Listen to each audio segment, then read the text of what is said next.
नासिक गया। वहाँ training complete करके मैं तोपखाना रेजिमेंट में कंपटीशन होना शुरू हुआ। कंपटीशन बड़े बड़े हार्ड कंपटीशन होता है पैरा सिलेक्शन में। वहाँ ये जम जाता है, ऐसे लाइन बन जाती है।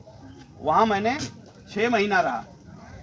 उसके बाद करते करते ये गोट फार्मिंग के बारे में मैं सोचा था। सबसे पहले 5 बकरी मैं लाया था। 5 बकरी से मैंने 22 बकरे बेचा था। 22 बकरे बेचा था, जिसकी कीमत 2.5 लाख साल के अंदर ये सब हुआ। मेरे पास प्रजाति 3-4 टाइप की हैं। सबसे पहले देसी ब्रीड, देखो ये वाइट, यहाँ ये लोग जिसका प्लेटलेट डाउन हो जाता है वो आते हैं कि भैया हमें दूध दे दो, ये कर दो, वो कर दो। डेंगू, ये सब प्लेटलेट डेंगू में डाउन हो जाता है। तो मेरे यहाँ जो भी आता है मैं ऐसे दूध दे देता हूँ, लेकिन उसको 100 खाना खाती हैं। उसके बाद दोपहर को खाना ये चर के खाती हैं। 1 बजे हमारी बकरी इससे बाहर हो जाती है। नमस्कार सर, हमारे छात्रों के लिए, छात्राओं के लिए थोड़ा सा अपना पिछला बैकग्राउंड बताइए, अपने बारे में क्या था पिछला बैकग्राउंड। ठीक है, सबसे पहले मैं अपना परिचय आप लोगों को दे दूं ताकि आप लोग मेरे बारे में जान जाएं। जब मेरे बारे में जान जाएंगे तो फिर आप अपने अच्छी तरह से ध्यान देंगे, क्लास का ध्यान इधर उधर भी नहीं करेंगे आप लोग। सबसे पहले मैं 91 दिसंबर 28 तारीख को मैं आर्मी में भर्ती हुआ बनारस में। ट्रेनिंग के लिए नासिक गया। वहाँ ट्रेनिंग कंप्लीट करके मैं तोपखाना रेजिमेंट में पोस्टेड हुआ। आर्टिलरी तोपखाना में पोस्टेड हुआ। उसके बाद मैंने 10 साल सर्विस करने के बाद पैरा ट्रूपर, पैरा कमांडो के लिए एप्लीकेशन दिया। जबकि 10 साल सर्विस वाला का एप्लीकेशन माना नहीं जाता। लोग कमांडर हर लेवल से रिजेक्ट कर देते हैं, क्योंकि उसमें चाहिए सिर्फ 18 से 20 साल का लड़का जो कि हर साइड से फिजिकल फिट, हर साइड से अच्छा हो। लेकिन मैंने ज़बरदस्ती से मैं अपना एप्लीकेशन आगे करवाया और मेरा एप्लीकेशन लास्ट तक गया और सैंक्शन हो गया। और लास्ट में मुझे पैरा कमांडो में, पैरा में आने के लिए लेटर मिला कि जाइए आप पैरा कोर्स कीजिए। उस समय मेरी एज 28 साल हो चुकी थी। और जब मैं वहाँ पहुँचा तो वैकेंसी 2 थी। जिस वैकेंसी के लिए मैंने गया था वहाँ वैकेंसी 2 थी और लड़के आए थे 100 लड़के आए थे। 2 वैकेंसी के लिए 100 लड़के आए थे। सारे लड़के सेंटर से गए थे जिनकी एज कितना थी, 17 और 18 के 19 के बीच में थी। फिर जब वहाँ कंपटीशन होना शुरू हुआ, कंपटीशन बड़े बड़े हार्ड कंपटीशन होता है पैरा सिलेक्शन में। वहाँ ये कीचड़ काचड़ ये कुछ नहीं देखा जाता। आपको कीचड़ गटर में भी घुसाया जाता है। गटर समझते हो? जो नहीं समझता दूसरे को बता देना। गटर के अंदर भी घुसाया जाता है। अगर उग्रवादी गटर के रास्ते अगर कहीं जा रहा है या आ रहा है तो गटर के रास्ते जाकर आके उसको पकड़ना है। तो उसमें अगर वो चीज़ उसके अंदर नहीं रहेगा तो वो नहीं कर पाएगा। तो उसमें हम 2 लड़के सिलेक्शन हुए। एक मैं बनारस का, एक लड़का हिमाचल का सिलेक्शन हुआ। कितने में? 100 लड़कों में। मेरी एज कितना थी? 18 होना चाहिए। सिलेक्शन किसका? 18 साल। आप लोग अपना ध्यान देना फिजिकल पर। इसलिए मैं बताया कि आप लोग अपने अपने फिजिकल पर ध्यान देना। और मैं अभी तो नहीं ध्यान देता। अभी एज मेरी बड़ी हो गई, 50-55 के ऊपर हो गई, इसलिए मैं उतना ध्यान नहीं देता। तो अभी आप लोग फिजिकल, मेन चीज़ आपके लाइफ का मेन हिस्सा है फिजिकल। फिजिकल अगर आपका सही है तो आपका सब चीज़ सही है। उसके बाद वहाँ से सिलेक्शन होने के बाद मैं एयरफोर्स में गया जहाज़ से जंप करने के लिए। जहाज़ से जंप करने का जो ट्रेनिंग था वो एयरफोर्स ने मेरे को दिया। 1 महीना ट्रेनिंग करने के बाद वहाँ हम वो ट्रेनिंग पास हो गए। उस ट्रेनिंग में 2 ही रिजल्ट होता है, पास और फेल। उसमें कोई ग्रेडिंग नहीं होता कि 2nd डिवीजन 3rd डिवीजन, उसमें नहीं है। दूसरा 2 ही रिजल्ट है, पास या फेल। तो उसमें मैं पास हुआ और जंप किया, 5 जंप किया और वापस अपने यूनिट में आया, पैरा यूनिट में आ गया। उसके बाद मैंने वर्ल्ड हाईएस्ट गन पोजीशन, सेजरा गन पोजीशन, -60 टेम्परेचर में मैंने 2 साल रहा। 6 महीना मैं उस पोस्ट पर रहा जिसमें -60 डिग्री टेम्परेचर होता है।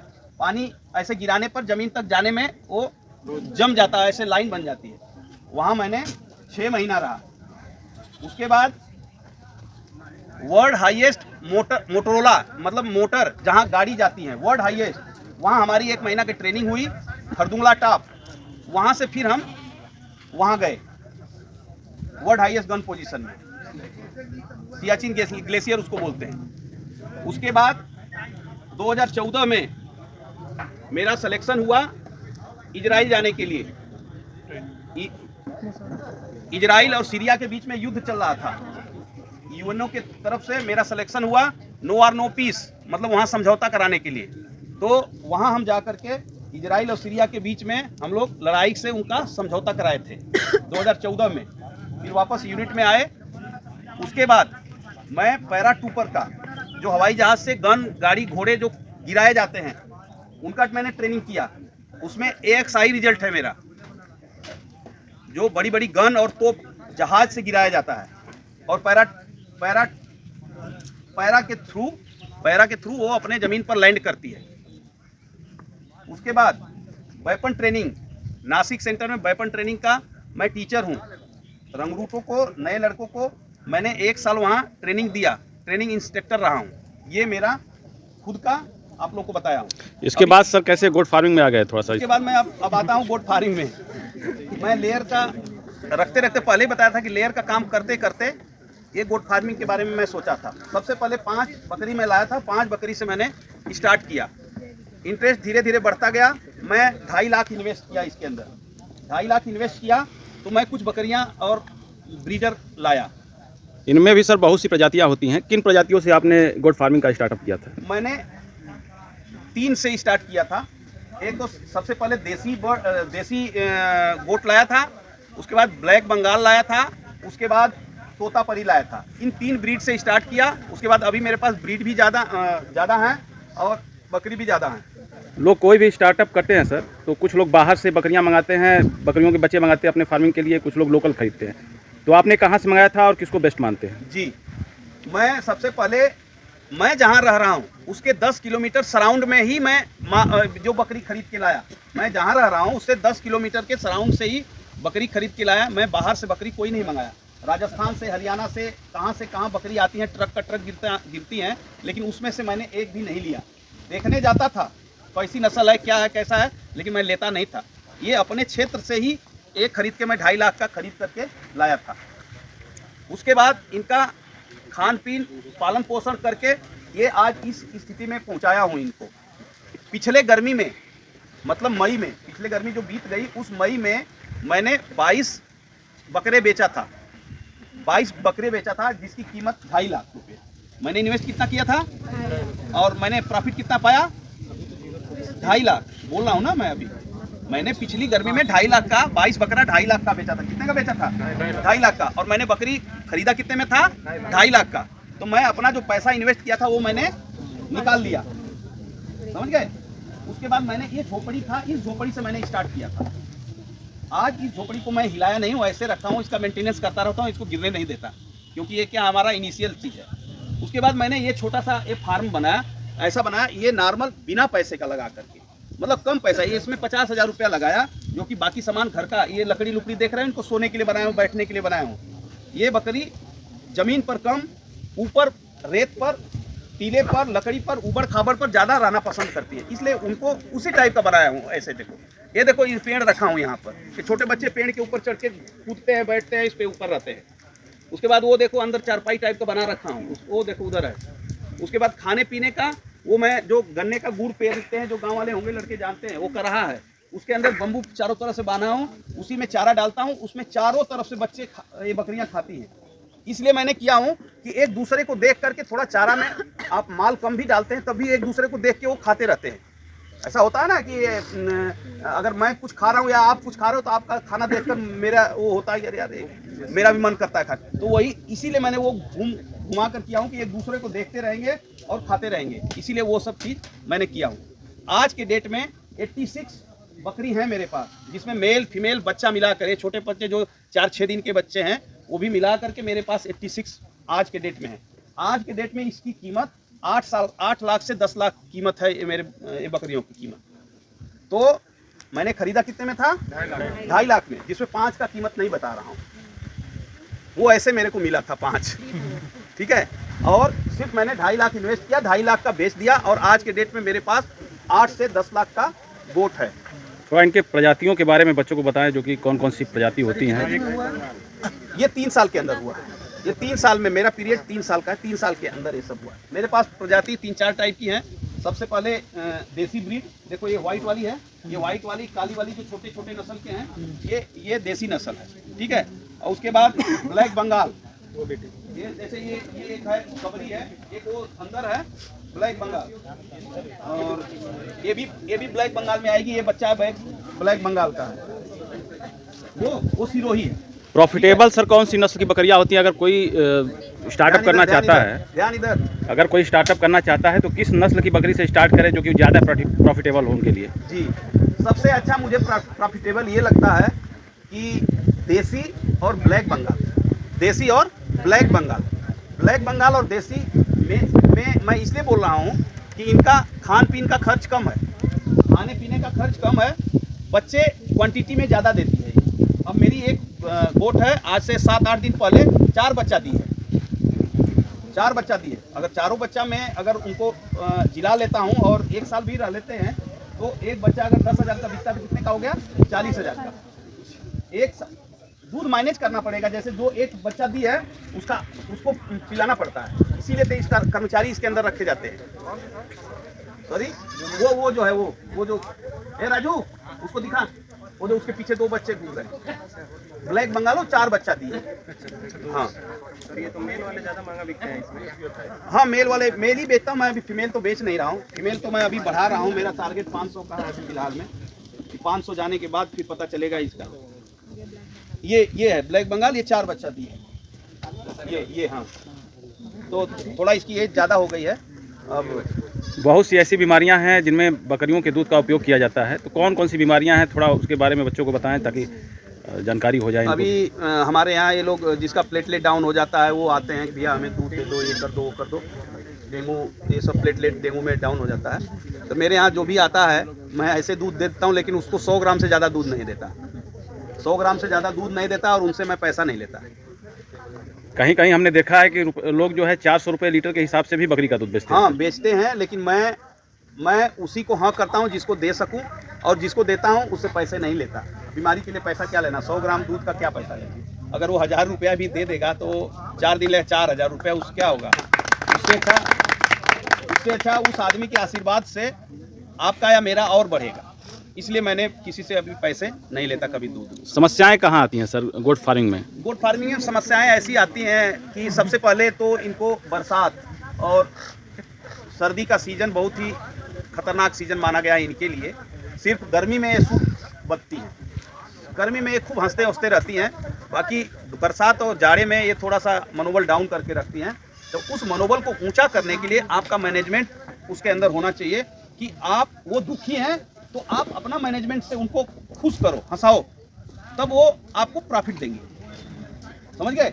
मतलब जब ये दुखी हैं तब आपको उसमें इंटरेस्ट लेना पड़ेगा, इनको खुश रखने के लिए। बारिश हो रही है तो बारिश में आप भीगने मत दीजिए, बारिश से बहुत इनको डर लगता है, बारिश से मत भीगने। बारिश के लिए आप सेट देखिए, सेट डलवाया हूँ, उसके ऊपर भी मैंने प्लास्टिक डलवाया हूँ कि पानी ना हो, वो ऐसा करना है। उस समय बाहर आप ले ही मत जाओ, इनको भीगने मत दो। ऐसे आप धुलाई करेंगे तो नहीं भागेंगी, दौड़ेंगी, लेकिन भगवान जी का एक बारिश गिरेगा तो ये भागेंगी, अपने रूम की तरफ भागेंगी। तो अगर पूरे दिन अगर बारिश हुआ तो इनका पेट भरेगा, चारा बाहर खा नहीं पाएंगी, ये अंदर रहेंगी। इसलिए मैं अपनी बकरी को सेमी फीड, मतलब कि आधा चारा और आधा मतलब राशन और आधा घास के ऊपर इनको निर्भर किया हूँ। मेरी बकरी सुबह खाना खाती हैं, उसके बाद दोपहर को खाना ये चर के खाती हैं। 1 बजे हमारी बकरी इससे बाहर हो जाती है, शेड से बाहर हो जाएगी। फीड में सर क्या देते हैं इन लोगों को? फीड में सूखा भूसा के साथ खरी देता हूँ। सरसों की खरीद मेरे पास खुद ही है, घर पर पेरा जाता है, उसी खरी को भिगोता हूँ, कुछ खरीद कर लाता हूँ और उसको भूसे में मिक्स करके सूखा भूसा सुबह के टाइम देता हूँ। इनका वैक्सीनेशन कब कराते हैं? वैक्सीनेशन अभी 10 दिन पहले मैंने कराया हूँ। ये सर्दी में जो आने वाली बीमारी का मैंने 10 दिन पहले वैक्सीनेशन करा दिया इनका। साल में 3 वैक्सीन इनको कराया जाता है। तीनों वैक्सीन अगर टाइम से टाइम अगर आप करा दिए तो बीमारी नहीं के बराबर आती है। बस वो आपका मैनेजमेंट अगर साफ सफाई सही है तो इनके अंदर और कोई बीमारी, अगर आप इंजेक्शन वैक्सीनेशन कराए हैं तो इनको बीमारी नहीं आएगी। अगर वैक्सीनेशन नहीं कराए हैं तो बीमारी का चांस ज़्यादा हो जाता है। इनके अंदर एक चीज़ है कि इनको कभी बांधो मत, इनको खुला रखो। ये फ्री, मतलब फ्री इनको करो।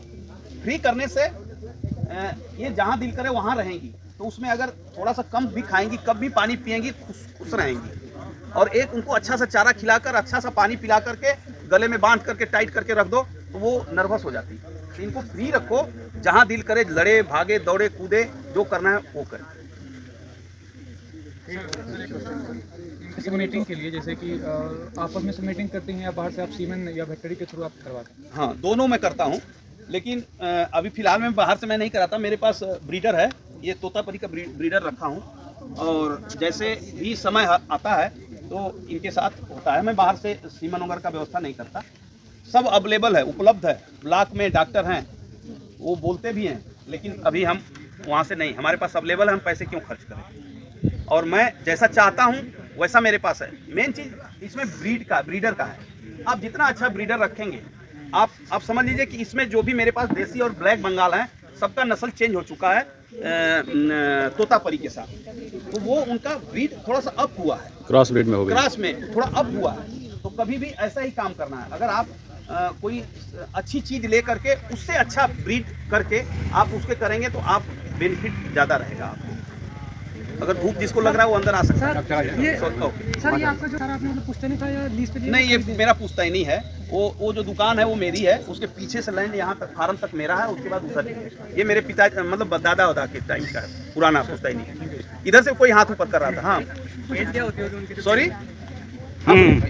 इधर आ जाओ, नहीं शर्माने की बात है। इधर आ जाओ, इधर।